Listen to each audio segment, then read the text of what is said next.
Hey guys, welcome you all back to episode 8 of Japan series। Kegon waterfall visit करने के बाद में हम गए यहाँ के एक फेमस श्राइन जो है टोशुगु श्राइन।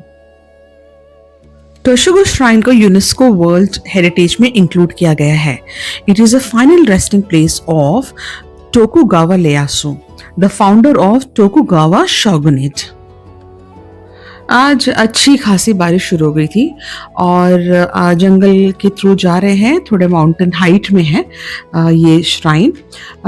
हमने गाड़ी वगैरह पार्क करने के बाद ये जो आपको गेट दिख रहा है, यहाँ से हमें चल के अंदर जाना पड़ता है। तो काफ़ी एक ब्यूटीफुल एक आपको लगेगा यहाँ पे कि पूरा चारों तरफ जंगल है और देन ये श्राइन ये बीच में बनाया है। ये श्राइन फेमस है यहाँ के massive lavish gold leafed buildings, famous Yomeimon gate, 3 wise monkeys carving and the sleeping cat. ये जो सामने दिखाई दे रहा है ये फर्स्ट गेट है, यहाँ से हम अब एंटर करेंगे। आप देखिए इतना बारिश है लेकिन भीड़ की कोई कमी नहीं है। बहुत भीड़ था, बहुत ज़्यादा भीड़ था उस दिन और काफ़ी क्यूज़ में खड़ा होना पड़ता था। तो हम लोग भी उस क्यू में खड़े हो गए। फिर लगा कि भाई 2-2.5 घंटा तो लग जाएगा इसके अंदर जाने के लिए, उतना ज़्यादा, क्योंकि आपको ये आप दिख रहा है आपको स्टेप्स बिल्कुल नीचे जाते जाते तक अंदर तक क्यू था। कुछ हम 10 मिनट तक तो खड़े ही रहे, लेकिन फिर हमारे गाइड ने कहा कि लेट अस गो इनसाइड दूसरे जगह पे, क्योंकि ये क्यू तो 2-3 घंटा लग जाएगा इस क्यू की अगर हमने फॉलो किया तो, क्योंकि ये जो क्यू है ये मेन श्राइन जो है उसके अंदर जाने के लिए है। तो आप पूरा बाकी जगह सब घूम सकते हो। कुछ स्टेप्स चढ़ के आपको जाना पड़ेगा ऊपर मेन श्राइन की तरफ जाने के लिए। तो ये जो आपको दिखाई दे रहा है ये रूफ्ड गेट है जो निको टोशुगु श्राइन ले जाता है। इसे ओमिटो मॉन कहते हैं। गेट के दोनों तरफ नियो गार्ड्स हैं। Red and white colour use किया गया है इस गेट में। और कुछ कुछ कार्विंग्स भी जो ट्रेडिशनल कार्विंग्स है वो भी किया हुआ है इस गेट में। टेम्पल का एरिया सराउंडिंग जितना भी है वो बहुत ज़्यादा एरिया है, बहुत बड़ा एरिया है। काफ़ी भीड़ था। आप देखिए कैसे हम छाता वाता लेके चल रहे हैं, कोई इधर जा रहा है कोई उधर जा रहा है। इट वॉज रियली क्राउडेड, क्योंकि ये इतना फेमस टेम्पल है, यूनेस्को वर्ल्ड ऑफ हेरिटेज में इंक्लूडेड है, तो सभी यहाँ पे विजिट करते हैं। ये जो आपको लेफ्ट हैंड साइड में दिख रहा है ये आयरन लैंटर्न्स बने हुए हैं, काफ़ी ट्रेडिशनली ये डिज़ाइन किया हुआ है। यहाँ पे बिल्डिंग्स भी देखिए, कुछ चाइनीज जापानीज एक कल्चर मिक्स यहाँ पे आपको दिखाई देगा सारे बिल्डिंग्स में। यहाँ पे फिर आगे जाएंगे तो आपको बहुत सारे स्टोर हाउसेस दिखाई देंगे जहाँ पे कुछ कार्विंग्स बने हुए हैं। एक स्पेशल यहाँ पे फेमस कार्विंग है जो मंकीज, 3 मंकीज हैं, जो फेमस मंकीज जो इंडिया में भी काफ़ी फेमस है, वो जापान में भी है, जो डिपिक्ट करता है बुरा ना सुनो, बुरा ना बोलो और बुरा ना देखो। और एलिफेंट्स की कार्विंग्स भी हैं और they are like imaginative elephants जो आर्टिस्ट ने अपने इमेजिनेशन से कार्व किया है। जापान में एलिफेंट्स नहीं होते हैं तो कुछ अलग तरीके से, स्पेशल तरीके से दिखते हैं ये एलिफेंट्स। आप देखिए कि जो नीचे से मैंने क्यू दिखाया था आपको, वहाँ से क्यू ये अभी यहाँ तक भी चला आ रहा है, काफ़ी लंबा है। बारिश देखिए कंटिन्यूस हो रही है। यहाँ ये जो छोटे छोटे बिल्डिंग्स दिखाई दे रहे हैं, इतना क्यूट, इतना सुंदर लग रहा था। आई विश उस दिन बारिश नहीं होता तो और मज़ा आ जाता, क्योंकि वीडियो लेने में भी और फोटो वगैरह लेने में भी काफ़ी अच्छा रहता है। ये सब छाते वाते पकड़े हुए तो काफ़ी ब्लॉक हो रहे थे। ये जो आपको दिखाई दे रहा है ये मेन गेट है मेन श्राइन जाने के लिए, जहां हम नहीं गए। जो आपको क्यू दिखाई दे रहा है ये क्यू इसी के अंदर ले जा रहा है और इसके अंदर फोटोग्राफीज वगैरह अलाउड नहीं है। तो हम लोग तो गए नहीं, क्योंकि आपने देख ही रहे हो कि कितना बड़ा क्यू है। तो ये जो गोल्डन गेट है इसको कहते हैं कैरामॉन ऑफ निको। ये वाइट गोल्डन कलर का गेट है और ये एक नेशनल ट्रेजर है इनका। इसमें 600+ इंट्रिकेट कार्विंग्स ऑफ सेजर्स एंड माइथोलॉजिकल क्रीचर्स हैं। ये श्राइन का जो है मेन यही वाला एंट्रेंस है। इधर जाने के लिए हमेशा आप देखो, हमेशा इतनी बड़ी क्यू रहती है। ये गेट जो है चाइनीज एंड जापानीज का एक मिक्स बना हुआ है। इसमें गोल्ड लीव्स यूज किया गया है डेकोरेशन के लिए।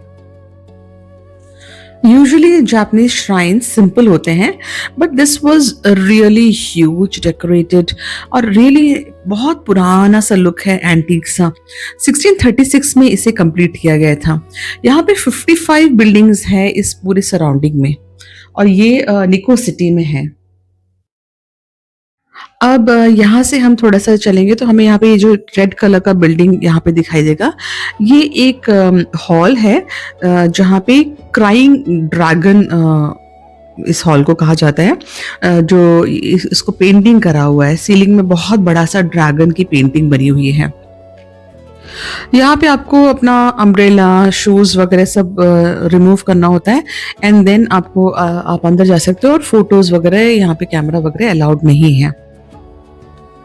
यहाँ पे मौसम एक्चुअली सचमुच में उस दिन बहुत ज़्यादा ख़राब था, बहुत ज़्यादा बारिश हो रही थी, एंड थोड़ा-सा डिस्कम्फ़र्ट हो रहा था, लेकिन नेचुरल ब्यूटी जो है वो एक अलग ही लग रहा था। बारिश में भी ये देखने में इतना सुंदर लग रहा था, क्योंकि इतने बड़े एक फॉरेस्ट के बीच में ऐसा एक टेम्पल, वो भी इतना ह्यूज और वो भी क्राउडेड। तो ये बड़ा ये लगा कि यहाँ के लोग सच में यहाँ पे आते हैं और बहुत मानते हैं इस टेम्पल को। यहाँ पे ये जो आगे आपको दिखाई दे रहा है, ये है डच लैंटर्न। ये डच ईस्ट इंडिया कंपनी ने गिफ्ट किया था। और साइड में भी देखिए कितने सारे स्टोन की लैंटर्न्स बने हुए हैं, बहुत ब्यूटीफुल लग रहा था सचमुच में। ये जो मेन एंट्री है, मेन श्राइन की एंट्री है। मेन श्राइन के राइट में एक गेट है जिसका नाम है साका शिटेमोन, जिसके ऊपर फेमस स्लीपिंग कैट की कार्विंग बनी हुई है। यहाँ बाहर एक म्यूजियम भी है जिसे कहते हैं निको टोशुगु म्यूजियम। यहाँ पे कुछ शॉप्स भी हैं जहाँ से आप यहाँ के अगर आपको कोई विश फुलफिल करना है तो वो एक आप छोटा सा स्मॉल वुडन प्लैक खरीद सकते हैं, जिसमें आप अपने विश लिख सकते हैं, जिसे कहते हैं एमा, इसका नाम है एमा। और वो विश वहाँ लिख के, या आप अपने प्रेयर्स लिख सकते हैं उसमें, और वहाँ पे आप उसको बांध सकते हैं।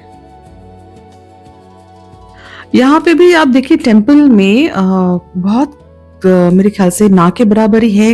ट्रेडिशनल ड्रेसेस किसी ने नहीं पहना है, जो उनकी ट्रेडिशनल ड्रेसेस किमोनो वगैरह है या और कोई ट्रेडिशनल ड्रेस है। So I have never seen anybody wearing that. Everybody is wearing the western dresses. शायद ये पूरी कंट्री में अब ये लोगों ने वेस्टर्न को अपना लिया है, रिगार्डलेस ऑफ एनी एज।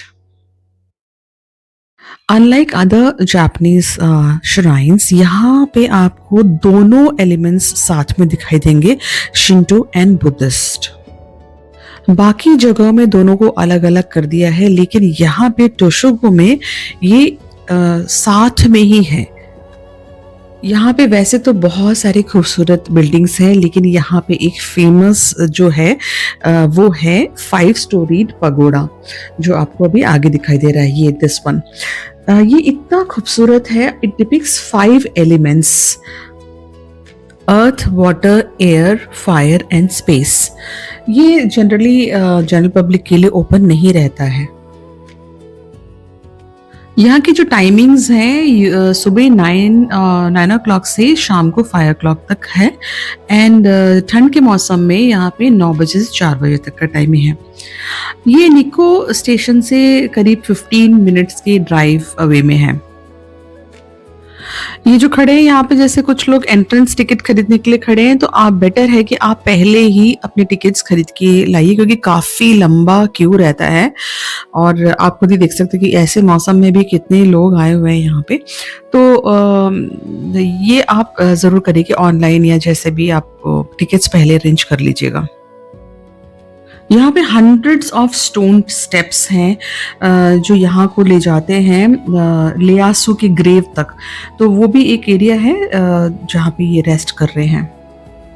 हम लोग नवंबर में गए थे, लेकिन हमारा जो 8 डेज के ट्रिप में जो फर्स्ट 2 डेज था वो इस तरह से था, कभी कभी बारिश हो रही थी, नहीं हो रही थी। यहाँ लेकिन कंटिन्यूस बारिश हुई जब हम यहाँ पर आए। जो बाकी जगहों में गए थे इतनी बारिश नहीं हो रही थी, थोड़ी हल्की हल्की ड्रिजलिंग ही हो रही थी। यहाँ अच्छी खासी हमें बारिश मिली, लेकिन आप देखिए कि कैसा माहौल है। इतना फॉरेस्ट वाला एरिया, अकेले तो मुझे लगता है कि यहाँ पे तो सच में स्कैरी होगा। यहाँ पे पास में आप देखिए एक और ये जो गेट है, इसी के पास में एक और श्राइन है। तो यहाँ पे भी मैंने हल्का जाके देखा था। यहाँ हमें ले नहीं गए थे, लेकिन I just went there and just to see what is it. छोटा सा एक श्राइन है। यहाँ पे कुछ कुछ लोग रिचुअल्स भी करते रहते हैं, पता नहीं क्या रैबिट्स बने हुए हैं, I don't know exactly what is it. तो कुछ वहाँ पे करते हैं, मे बी विश लिखते हैं, दे डू समथिंग देयर। तो एनीवे ओवरऑल काफ़ी अच्छा खूबसूरत एक्सपीरियंस था यहाँ का। बहुत ही लाइक ब्यूटीफुल एक टेम्पल। आप देखेंगे तो साउथ इंडिया में भी काफ़ी इस तरह के टेम्पल्स आपको दिखाई देंगे, बहुत ओल्ड एंड ट्रेडिशनल इस तरह की ही। आप ऑफ कोर्स पगोड़ा स्टाइल में नहीं है, लेकिन हाँ उसी तरह की आपको एक शेप में ये इस तरह के टेम्पल्स आपको साउथ में मिलेंगे। इट वॉज रियली नाइस, बहुत ब्यूटीफुल एक्सपीरियंस लगा यहाँ पे। यहाँ पे जापानीज लोग भी हम इंडियंस की तरह काफ़ी रिचुअल्स फॉलो करते हैं। मैंने देखा है यंगस्टर्स भी बहुत यहाँ पे एक्टिव हैं, वो भी विजिट करते हैं टेम्पल्स। हमारे यहाँ यंगस्टर्स ने थोड़ा छोड़ दिया है, लेकिन हाँ अभी देख रहे हैं कि वापस से थोड़ा सा इन्वॉल्व हो रहे हैं। तो यहाँ पे मैंने ये देखा बहुत यंगस्टर्स थे टेम्पल में, और अपनी ये विश फुलफिलमेंट की जगह में तो काफ़ी सारे यंगस्टर्स थे।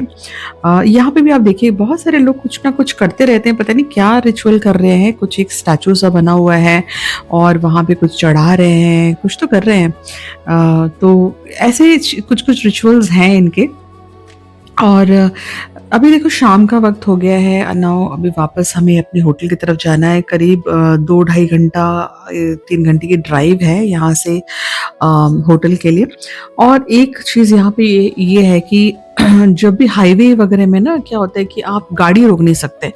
आपको कुछ भी इमरजेंसी है, कुछ भी है, you can not stop your vehicle until and unless कुछ प्रॉब्लम आ गए तो वो अलग बात है, but otherwise you are not suppose to stop there. तो ये एक चीज़ नया चीज़ मैंने यहाँ पे देखा कि ऐसा होता है यहाँ पे हमारी गाड़ी वगैरह पार्क थी।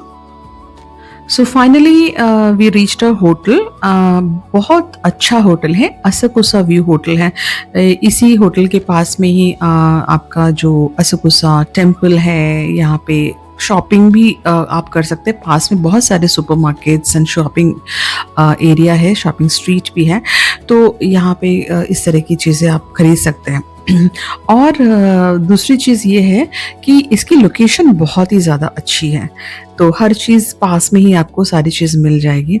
एंड इनकी हॉस्पिटैलिटी भी बहुत अच्छी थी, बहुत अच्छा वेल मेंटेन्ड, रूम्स वगैरह भी काफ़ी अच्छे बड़े रूम्स थे। तो it was overall a very good hotel.